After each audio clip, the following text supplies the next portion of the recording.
Hello दोस्तों, नमस्ते, प्रणाम, जय श्री राम जी, राधे राधे। आप सभी को स्वागत है हमारे यूट्यूब चैनल में, फेसबुक पेज में। तो आप लोगों से सुनाने वाली हूँ चुटकुला नाच गीत। तो सुन करके कैसा लगेगा कमेंट बॉक्स में लिखिएगा। चलिए मैं सुनाने जा रही हूँ।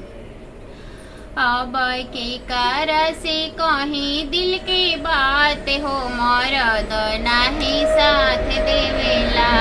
अब के कार से कहीं दिल की बात हो, मरद नहीं साथ देवेला।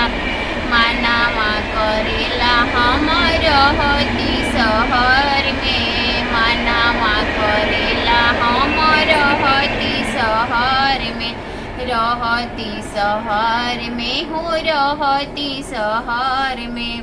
साड़ी छोड़ के जीन्स पहनती रहती उमंग में, साड़ी छोड़ के जीन्स पहनती रहती उमंग में। अब फूट गईले हमारो करम हो, मरद नहीं साथ देवेला। अब फूट गईले हमारो करम हो, मरद नहीं साथ देवेला। मानावा कहेला बहिनी खाना नहीं खैनी, मानावा कहेला बहिनी खाना नहीं खैनी।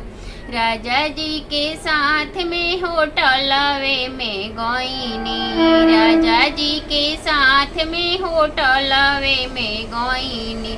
अब लेती बर्गर पिज्जा के स्वाद हो, मरद नहीं साथ देवेला।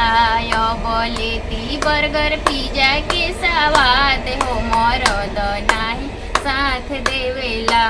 अब के कर से कहीं दिल के बात हो, मरद नहीं साथ देवेला। अब के कर से कहीं दिल के बात हो, मरद